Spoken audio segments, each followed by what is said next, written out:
My daughter is seriously injured and in critical condition. I suddenly received a call from my son. I was on an overseas trip, but upon learning about my granddaughter's emergency, I immediately returned home. However, it was already too late, and I didn't make it in time. My 5-year-old granddaughter had passed away and was placed in a small urn. A year later, when I went to visit the grave, I saw a little girl praying there. To my surprise, it was my granddaughter who was supposed to have died. She saw me and happily ran towards me. While doubting my eyes, I hugged her tightly. Then, I heard the terrifying truth I had been unaware of all this time, and the flames of revenge were ignited within me. I'm Lily, 63 years old. My husband has already passed away, and I live alone. My 40-year-old son and his wife have a 4-year-old girl and a 3-year-old boy, and they lived about a 3-hour drive from my house. My son Tyler and his wife Isabella would visit my house with their children a few times a year. These were precious and joyful times for me, but there was something that concerned me a little. It was about my granddaughter, Sophia. Somehow, I couldn't shake the feeling that she was being treated differently from her brother, Jacob. I first noticed this one day when my son and his wife were staying overnight. Tyler and Isabella took only Jacob shopping, saying they were going to buy him toys. After they left, Sophia looked at me with her adorable eyes and said, "Grandma, I'm hungry." "Oh, I'm sorry I didn't notice. I'll make something for you right away." I grabbed a frying pan and made her some pancakes, which she had previously said were delicious. When I put them on a plate and added butter and syrup, Sophia beamed with a big smile. "Wow! It smells so good. Be careful not to burn yourself, sweetie." "Okay. Thank you, Grandma." As I cut the pancakes into bite-sized pieces for her, Sophia's eyes sparkled as she stuffed her mouth full. Watching her, I felt a sense of healing. Sophia said, "It's so fluffy and delicious," while gulping down her milk. Just then, I heard the front door open and heavy footsteps echoing. "Sophia, why are you the only one eating? Give that to Jacob. I'm about to make some for him too, don't say things like that." As I was about to go to the kitchen, Tyler abruptly took the pancakes away from Sophia and fed them to Jacob. Seeing this, Sophia's face fell, and she hung her head dejectedly. Feeling sorry for Sophia, I once again said, "I'll make new ones for Jacob," but Tyler refused, saying, "There's no need for that. There's no need to take food away from her when she's still eating. Sophia doesn't eat much. Right? You're full, aren't you?" Sophia had just started eating the pancakes, so there was no way she could be full.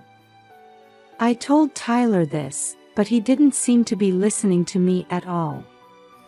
"Mother-in-law, please don't worry about it. We're having trouble with Sophia always wanting food even though she hardly eats anything. It's just a waste to give her food."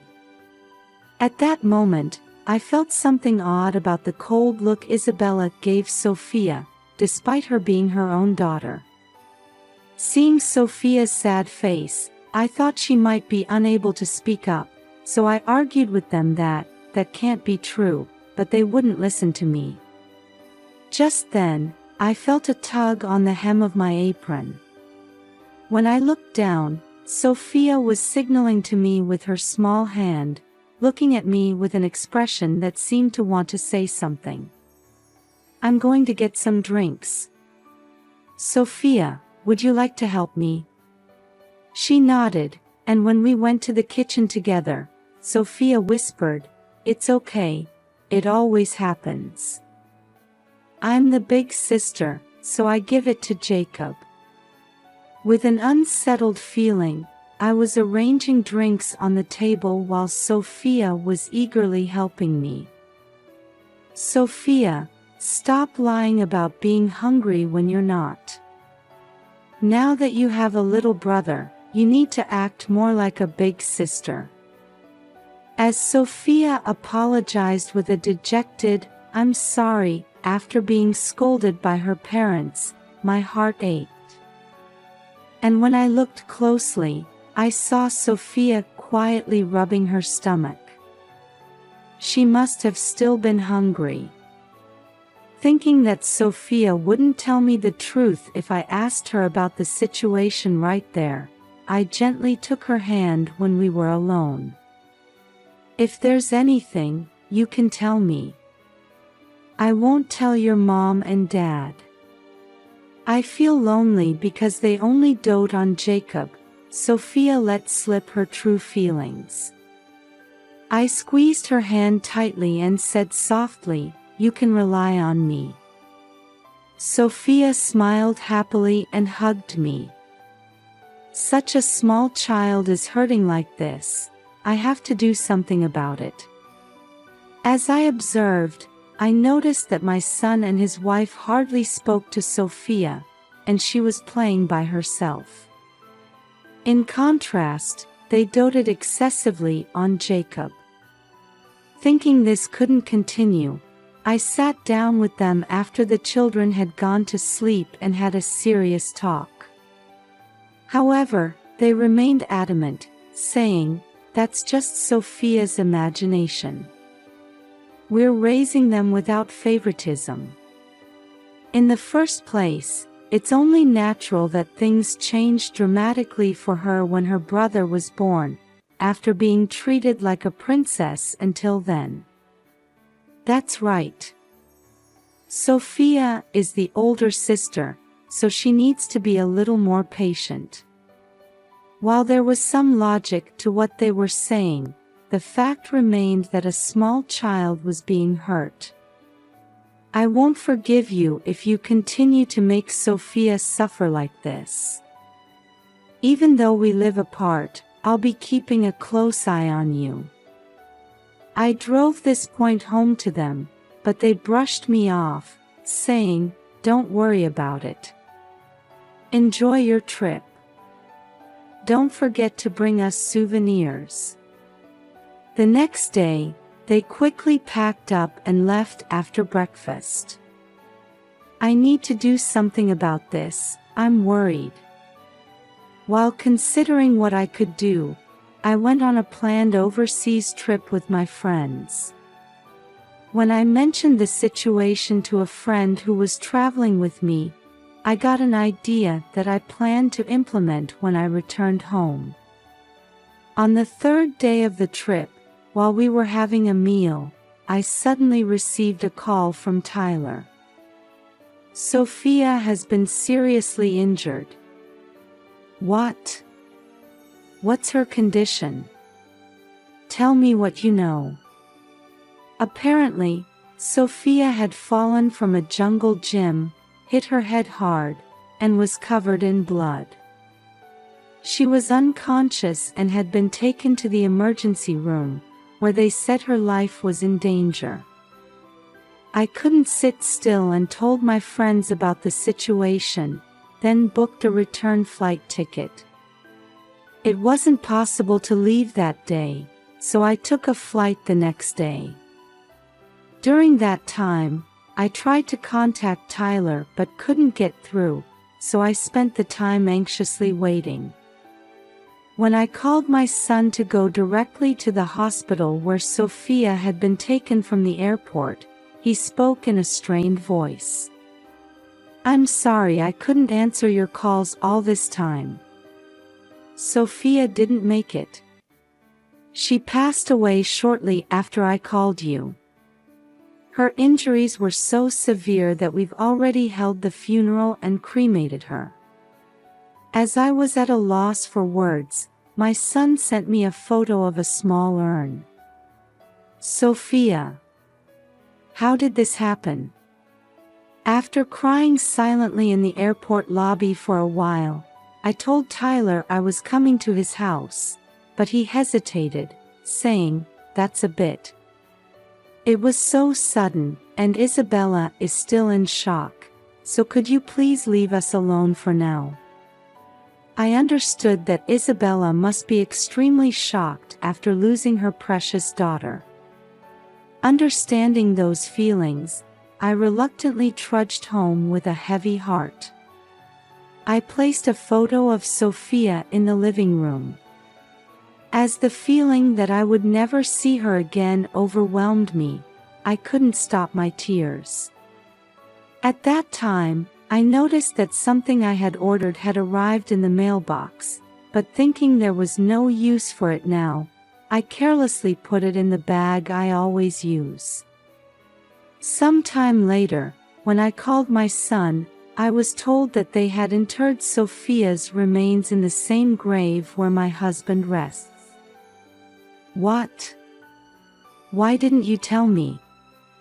Isabella said she absolutely didn't want to see you. Remember when we last met, you suspected her of favoring only Jacob? Since then, he said, she had been unable to recover from her wounded heart. I've done something terrible to her. Can't you help me make amends? I want to apologize properly. No, just leave us alone now. I don't like you prying into our affairs either. In the end, I wasn't allowed to go to my son's house, and they even asked me not to visit the grave because it would be painful to run into you there by chance. Then, Tyler and Isabella said they couldn't bear to live in the place where they lost Sophia and moved to a different area, and we eventually became estranged. And so, I spent my days crushed by sadness and regretting my words. A year later, on the anniversary of Sophia's death, I decided to visit the grave. Surely I wouldn't run into Tyler or Isabella if I went in the evening. As I headed to the grave with white flowers, I saw a small child crouching and praying in front of our family grave. Wondering who it could be, I called out, "Hello." When the child turned around, I froze in surprise. It was Sophia, who was supposed to have died. She saw me and happily ran towards me with a smile. While doubting my eyes, I instinctively hugged her tightly, feeling her warm skin as my mind went into confusion. "Grandma, were you alive?" "Yes, of course." As I listened to Sophia say these strange things, a terrible truth came to light. When I checked the gravestone, Sophia's name wasn't engraved on it. What a cruel thing to do. I'll never forgive them. They'd better be prepared. Anger and a desire for revenge began to boil inside me.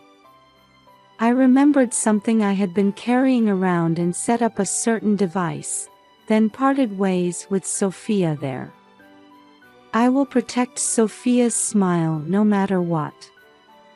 30 minutes later, I visited my son's house, where he said they had moved. I was certain they were inside, but even though I rang the doorbell, there was no answer. They were probably pretending not to be home. Unable to wait even a second longer, I flung open the front door with all my might. Tyler and Isabella inside jumped in surprise when they saw me. "Don't pretend you're not here. How did you open the front door?" It wasn't locked in the first place.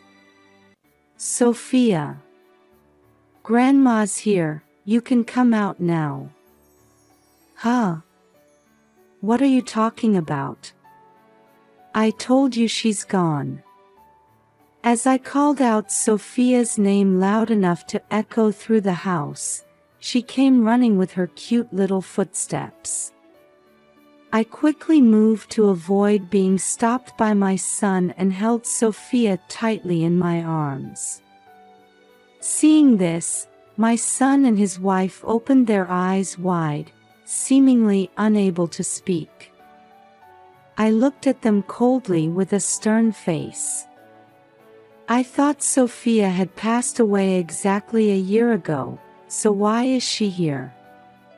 Realizing they couldn't cover it up anymore, Tyler made an unbelievable statement. We pretended Sophia had left this world because it was troublesome to have you interfering with how we raise our children. You two are the worst. It's your fault. We were raising Sophia with love, but you accused us of only doting on Jacob. That's right. It was so painful to be suspected like that for no reason. You're really inconsiderate, barging into someone's house like this. At first, the two of them were taken aback, but gradually they began to strongly accuse me. I couldn't back down now, so I showed them the photo I had taken at the grave. It showed Sophia in tattered clothes, emaciated, and covered in bruises. Those clothes are the same ones Sophia is wearing now. Don't you even change her clothes when they get dirty? Sophia runs around outside, so her clothes get torn quickly. Besides, she doesn't eat much, and those bruises are from when she falls on her own. I couldn't believe it was just from falling, given the odd locations of the bruises. Realizing this was going nowhere, I played an audio recording for them. In it, you could hear my son and his wife berating Sophia. Sophia, you're a nuisance. If you hadn't been looking out the window, this wouldn't have happened. It makes me sick. This is bad enough, but you even plan to send her to the next world. I can't believe you're my son, you two are so cruel. How did you record our conversation? They seemed surprised by the clear audio quality. So I explained that I had hidden a listening device in the pouch Sophia was carrying. Moreover, I had asked Sophia to deliberately leave that pouch in the living room. Actually, when I went on a trip with my friends a year ago, they taught me this method. So, I had ordered the device online so I could implement it as soon as I returned home. However, when I heard the news that Sophia had died, I left it unused in my bag. I had completely forgotten about it, but by chance, when I came to visit the grave, Sophia and her family had come to a nearby park. At first, they were going to leave Sophia at home alone and go on a picnic with just the three of them. But when they got into the car, a neighbor happened to pass by and said, "It's nice to go out as a family. But is she staying home alone?" pointing at Sophia, who was peeking out the window. So they had no choice but to bring Sophia along. However, as usual, only Jacob received attention, while Sophia was left alone. Sophia had been playing by herself for a while, but as she explored here and there, she ended up at the grave she had visited before. The clever Sophia remembered this place and was praying there. "So you met at that grave?" "Yes. That's when I planted the listening device and followed you here. Don't play dirty tricks." Oh my, is that something someone who pretended to send Sophia to the next world and even taught this child that I had passed away can say? My son and his wife had taught Sophia that Grandma has died, so that she and I wouldn't meet. What kind of people are they? Perhaps they didn't expect to be found out to this extent, but they seemed unable to say a word as I hit a sore spot. They looked awkward for a moment, but soon they seemed to remember something and approached me. How dare you eavesdrop on other people's conversations? We'll sue you. Go ahead if you want. But just eavesdropping alone isn't punishable by law. Besides, I did it to protect my precious granddaughter, so there's no problem. When I refuted them confidently, Isabella, who had been silent until then, approached Sophia. Sophia, thinking she might do something to her, shrank back and started trembling. I can tell how you usually treat her just by looking at her reaction. Stop making false accusations. I'm really going to call the police. Go ahead. Call them right now. But it won't be me who gets arrested, it'll be you too. As I hugged Sophia tightly and glared at them, they suddenly turned pale. When I pressed them about why they had done such a terrible thing, Tyler reluctantly opened his mouth. Girls are useless, aren't they? They'll just get married and go to someone else's family, while boys can become heirs. If that's such a ridiculous reason, what are those documents on the table? My son tried to hide them with a startled look, but I quickly snatched them away before he could. Looking inside, I found an insurance policy for children, with marks next to the amounts payable in case of death or severe aftereffects. They had even been aiming for Sophia's life insurance money. This is just in case of an emergency. Before I came into this house, you were planning to send Sophia to the next world, weren't you? Actually, there was more to this story. They were laughing and talking about how even if they failed, they would still get money if Sophia became disabled. I can't leave these children with you. Who knows what you might do? Isabella, did you call the police? If not, I'll contact them. Wait, please. Mom, calm down. If we get involved with the police, it's Sophia and Jacob who will suffer. Is that what you want? Thinking they didn't understand at all, I held hands with my grandchildren and turned to face them. Then I suggested, let's ask them, and my son and his wife agreed, saying, that's a good idea. I don't want a papa and mama who won't even feed me. I want to be with Grandma. Hearing these words, Tyler and Isabella simultaneously snorted, saying, see, Sophia isn't cute. Next, I got down to Jacob's eye level and said, tell me what you're thinking, anything is fine. Jacob said, I don't like Papa and Mama either. Because they're mean to Sophia. Tyler and Isabella looked dumbfounded. It was revealed that they had also occasionally given Jacob harsh punishments under the guise of discipline. How could they have treated such young children in a way that made them say they were unwanted? Actually, when I reunited with Sophia at the grave, I had already heard about this. Jacob was a kind child, and whenever Sophia was scolded by their parents and denied meals, he would secretly bring her bread to eat. Despite being so young, the siblings had a strong bond, which reassured me. It's settled then. Sophia, Jacob, from now on, let's live together. The children's expressions immediately brightened, and they nodded vigorously.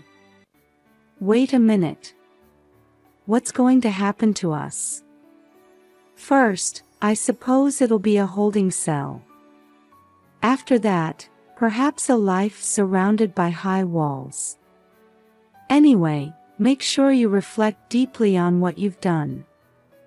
As I took the hands of my dear grandchildren and headed towards the front door, Tyler and Isabella bowed their heads repeatedly, begging for forgiveness. They would probably just repeat the same behavior again. I stopped for a moment and looked Tyler and Isabella straight in the eyes. I'll have others judge what you've done. Be prepared. They clung to me, crying, but there was no way I would believe their excuses. Furthermore, thinking it was impossible to convince me, they kept telling Sophia and Jacob, "Please forgive Papa and Mama." When Sophia and Jacob said, "We hate Papa and Mama. Don't touch us," Tyler and Isabella became dazed on the spot. After that, I filed a police report and submitted the photographic and audio evidence. My son and his wife were asked to come in for voluntary questioning, and it was determined that they had been causing daily suffering to their children. They ended up spending some time in prison. I decided to officially adopt Sophia and Jacob as my own children. Actually, it was Sophia who had quietly unlocked the front door of their house that day. When I asked her to do so at the grave, the clever Sophia carried out the request perfectly. That's why I was able to rescue them from those evil hands, and I truly feel that now. Since then, Sophia has had a hearty appetite, returned to a healthy weight, and plays energetically every day. Jacob spends each day smiling and having fun with Sophia. I told the two of them, "If you ever want to see Papa and Mama, just let me know," but they don't seem to have any desire to do so at all. I wonder how Tyler and Isabella raised them. I vowed to keep working hard so that my grandchildren can always wear smiles on their faces.